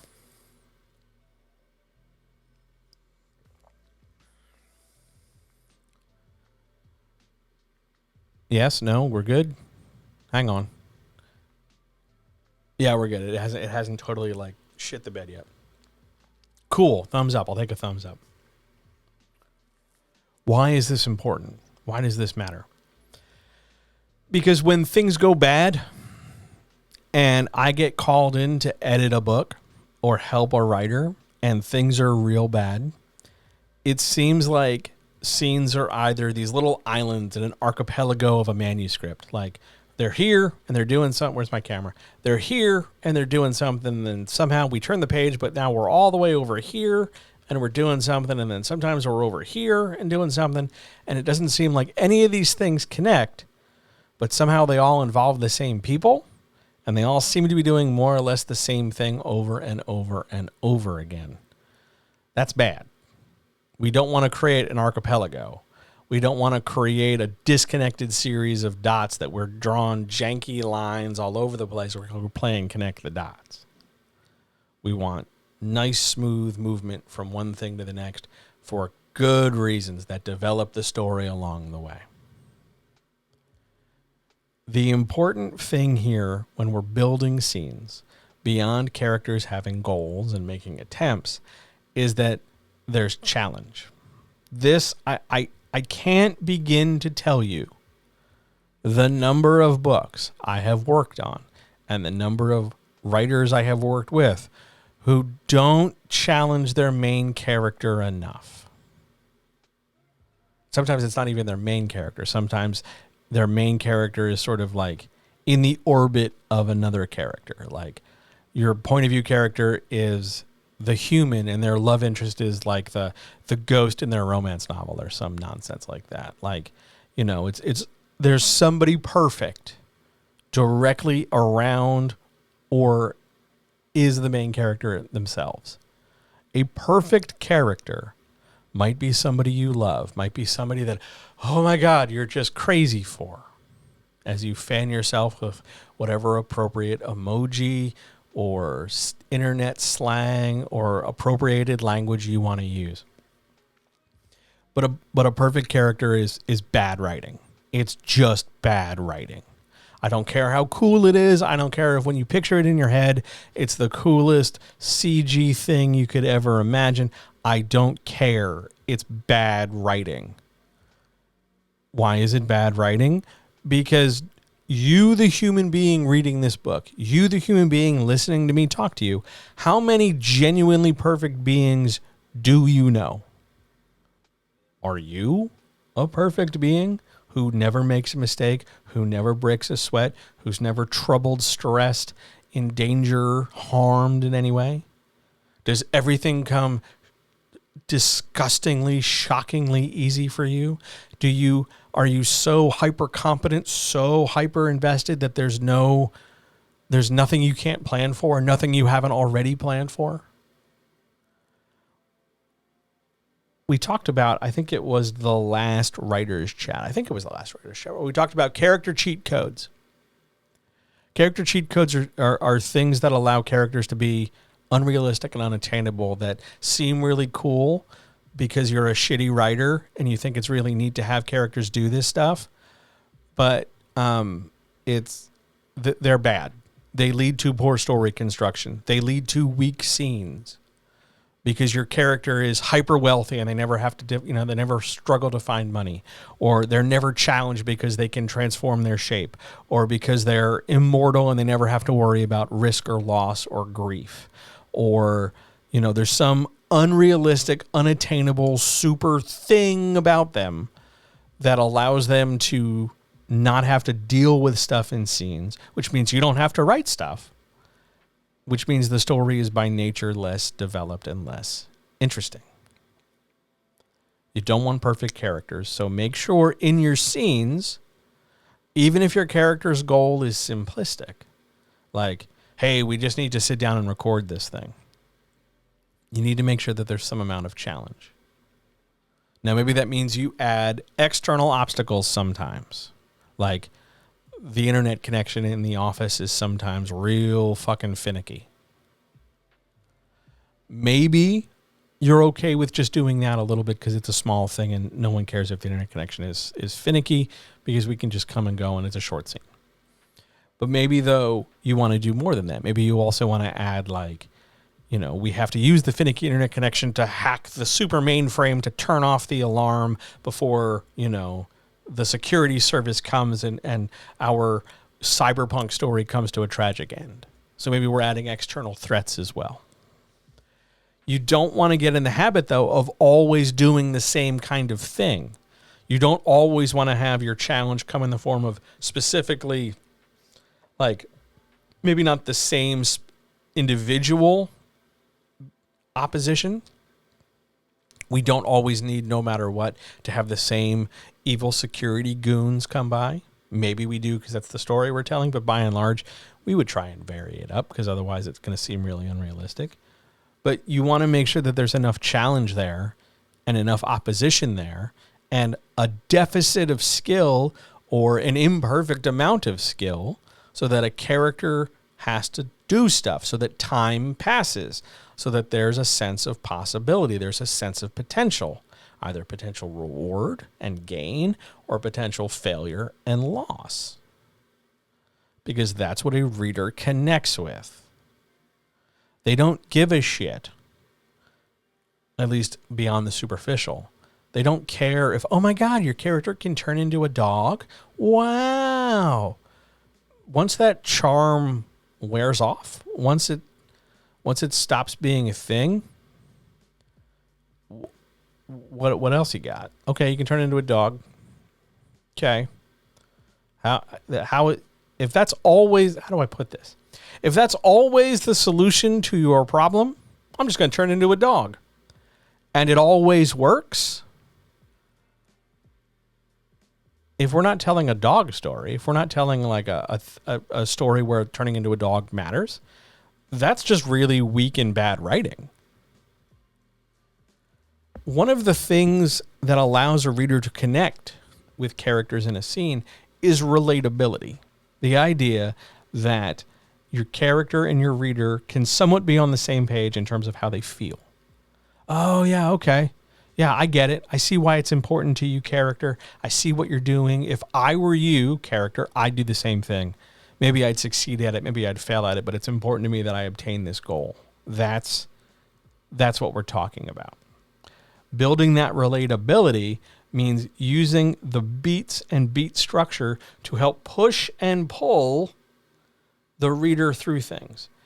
Pull them in, push them away, hold them at tension, keep things moving, stacking and layering your beats So that in an action scene, for instance, let's say, we don't just have the action scene where we're, driving the car, turning the wheel, pressing the brake, pressing the NOS button, doing this and doing that. We're not limited to the movements and actions of driving, but we also have, menace and threat beats of the car behind our car trying to knock us off the road. Or we also have like dialogue beats or emotional beats where we're, telling the person in the car with us that, hey, if we don't survive this, I need you to know that I always loved your mother, or something. We can stack and layer beats together to combine their effects, to combine their interest, to combine the collective progression of beats, all within the same scene. Just because it's an action scene doesn't mean it only gets action beats. We are going to focus on one kind of beat in one kind of scene because that kind of beat, here's your technical term, drives that scene or leads that scene, meaning they're way out in front. That's the kind of direction that the scene has. This beat is dictating the terms of this, this beat says how the rest of the shit is. A dialogue beat drives dialogue. So we're talking back and forth, and that's how we have a conversation. But overall, you want to make sure that not every scene needs to have a melange of beats. We don't necessarily need to have a mixture of things, but when we do, it's purposeful. We're not randomly sprinkling in different kinds of beats just because. Our character has a goal. They use skills to attempt that goal because, here's the next part, they expect reward. I'm going to try and find out the answer. I'm going to try to figure out how to survive the monster, and I'm going to get my goal. I'm going to have that reward. Without a clear reward, it's unclear why the character is taking the action they're taking. If you don't know what I'm doing, you're going to wonder why I'm doing it. That's something really important to keep in mind. Why is this character engaged in this action? Now, some writers hear that and go, yeah, but I'm trying to surprise the reader. I want the reader to be like a step somewhat behind so that when the character pulls off this big thing, the reader's like, oh, wow, that's so great. And sometimes that works, but also sometimes that falls flat because you don't really want to put that much distance between the reader understanding things and the character taking those actions. Because if your reader falls too far behind and has to start guessing about what the fuck is happening, or they have to suddenly kind of grapple with, well, what this shit's happening, or I feel like I missed something, or you didn't describe something, they'll either stop reading or they'll roll back to where everything sort of broke off and try to refigure it out. And if they still can't do that, it is likely they will just give up. You don't want that. That's not good. Don't do that. So what you want to do instead is if you're trying to get ahead of the character just a little, which you don't want to get in the habit of doing every goddamn time because it just makes you look smug. But when you want to get ahead of your character, you don't go that much farther ahead. Maybe this is easier if I give you an example. You want to try and avoid a situation where you end up writing a sentence in exposition like, Carl knew what he had to do. And then you never tell me what Carl has to do. The next scene is immediately everybody, all the suspects of our murder have gathered together and Carl is going to stand there and dictate everything. Unless that scene where Carl confronts the potential killers and the real killer, unless that scene spells out what the hell Carl is thinking, if Carl just turns around and goes, hey, it's number 4, it's that guy, he did it, and then everybody just sort of accepts it and moves on, you haven't developed what Carl knew he needed to do. Prior to the statement, Carl knew what he had to do, You better have given the reader a trail of breadcrumbs to follow. So if you've got a point to make, especially if you're trying to solve a mystery, you're going to want to make sure you had investigative and discovery beats well before the, hanging beat of, well, Carl knows what to do. You want to make sure the reader follows the mystery, follows the development, follows the progression all the way through rather than just sees the sequence. It's not enough that they're just going to read and totally get it. You've got to give them something to try and get. You've got to give them story development they can follow and clues and build the story forward. Don't just say Carl knew what to do and then do it, because the reader should also be rooting for Carl's success. When you fail to do that, your scene's going to fall flat. When your reader can't figure out from the context you've written why your characters are or aren't doing the things they're doing, your scene doesn't feel finished. It doesn't feel complete because you're missing the most critical element, which is reader engagement.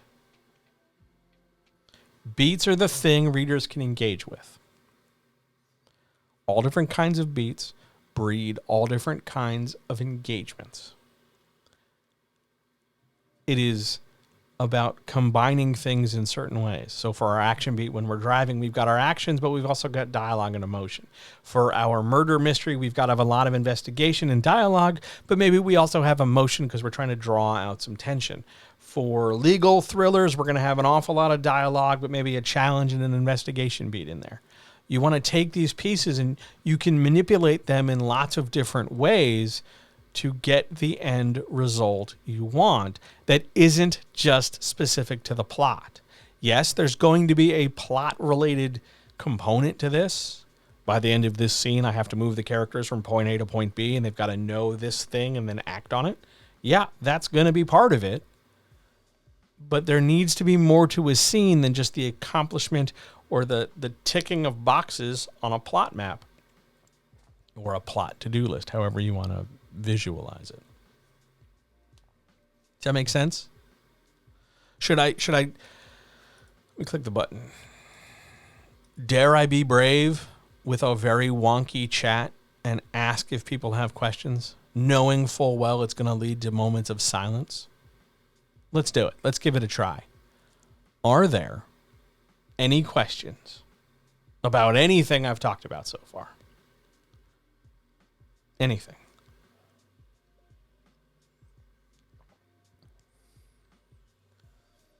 Finally, I'm out of tea. Thank God. I can move to water. Jesus.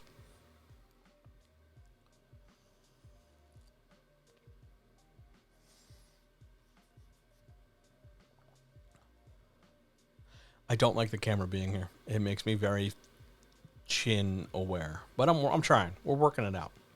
What if I brought it down? No, I'm still freaked out. We'll deal with it later. Questions so far?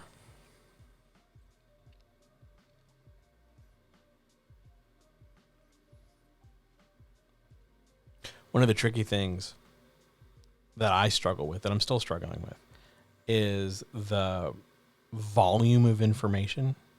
Because we have spent, let me look at the clock here, about an hour and 52 minutes covering a lot of ground. And certainly it's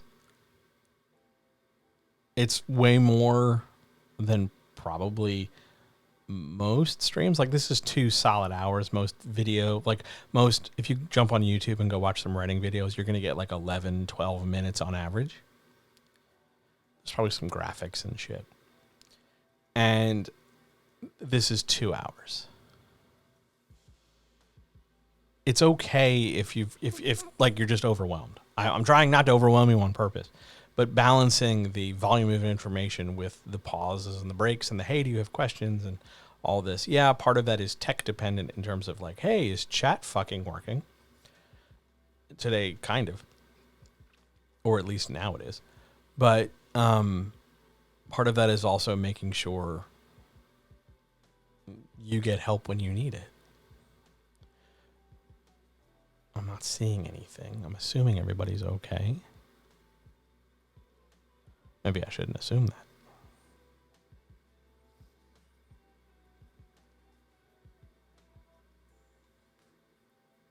Yeah, not happy with the camera here. I feel like everybody's staring at my neck. Or maybe I'm just staring at my neck.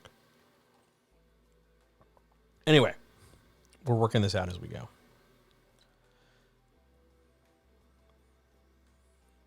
Let's see if we can wrap this thing up then, in the absence of questions. Let's cover some stuff. Beats. Any number of beats compose a scene. You're going to have at least one. Beats come in loads of flavors. I just gave out a couple. Action, emotion, dialogue, investigation, discovery, challenge, menace, flashback. But there are loads more. Beats come in two ways, direct and indirect. Direct has a character taking action. Indirect has something going first, whether that's another character or something environmental or something external, and then a character responding with their own beat. There are opening beats and closing beats that refer to things starting or things ending. There are open and closed endings as to whether or not we're moving from one scene to the next scene and so on, or whether the book is over. The majority of problems with beats are what are called development problems, and that's either the beat is too short or too long and too long-winded and it's too complex and it's very hard to visualize, or it's too short and you're just sort of saying like, this happened, that happened, this happened, and you're bouncing the reader along like they're sitting listening to story time being talked down to. Most of the time, there is an inherent understanding of story so that you have certain beats hitting at certain points in the story. Okay, I'm going to try and have my climax be an action scene because I have this picture in my head of how the story should go. Sometimes your tension in the story, your danger, your risk ebbs and flows through the sequence, one scene to the next scene to the next scene to the next scene, along with the progression, the movement and increasing of difficulty, stakes, risk, reward, the vector versus the passage of time.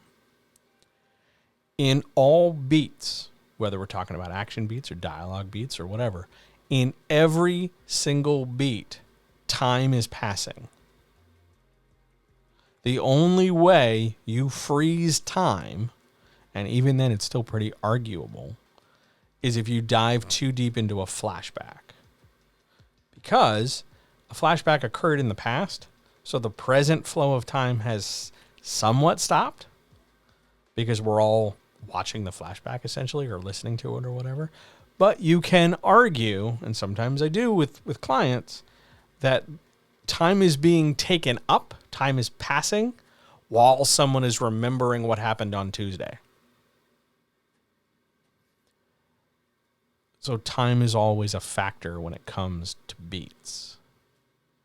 Pacing, the thing everybody freaks out about when it comes to plotting out a story and moving things along, is determined not by the quantity of beats so much as the quality of the beat and what the beat is trying to accomplish.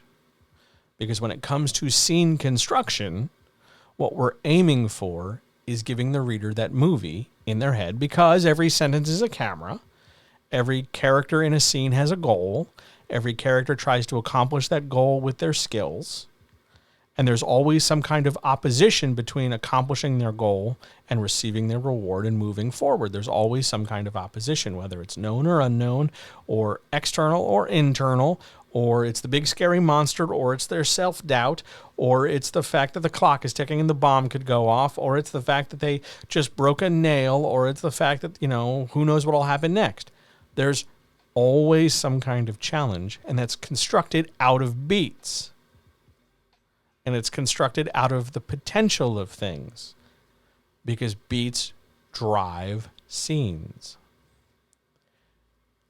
And narratively, we are stringing together beats like those little friendship bracelets all the cool kids made at summer camp and stuff, where we're just sort of feeding I'm guessing it was plastic. They're feeding like the letter beads through the little shoelace that goes around your wrist so that you're best friends forever. I was never allowed to do that. But I think that sort of configuration of just stringing things together really helps illustrate how beats attach to one another. Because they line up all next to each other, and there's one thing that threads them all together, which is maybe plot or character arc or whatever. But there's one thing that unifies these beats beyond just, they're all in the same book. Because that's the obvious answer. And we want to be less than immediately obvious. And that is the end of the two-parter. That's how we package up beats and scene construction to go alongside every sentence as a camera. So that you are now well equipped to go out there and do whatever it is you want to do. Tell whatever story you want to tell, regardless of genre, regardless of complexity, regardless of how you want to publish it. You now have some tools to get you started and get you going. There's loads more. Oh, we can dive deep. We can probably do an entire stream just on one beat type. Maybe we will. If you want to see that, let me know. I'd be more than happy to. I promise I'll bring more references that aren't Robert Pattinson, but we can make that happen. The next time we talk, though, let me look at my calendar. Let me grab it over here. The next time we talk is tomorrow, because today's Tuesday. Tomorrow is Wednesday, February 2nd, and we will be right back here in your ears for the Writer's Chat at 7 p.m. Eastern. I want to thank everybody for being here. I want to thank you for checking this out. Have a great night.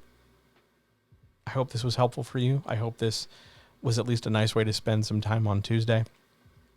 And if you have any questions, find me on social media. If you're on the Discord, use the Discord. If you want to DM me on Twitter, go for it. I'll be more than happy to answer whatever I can, however best I can. And until tomorrow, be good. Tell good stories. Do your best. And I will talk to you very, very soon. Have some air horns. See you guys. Have a good night.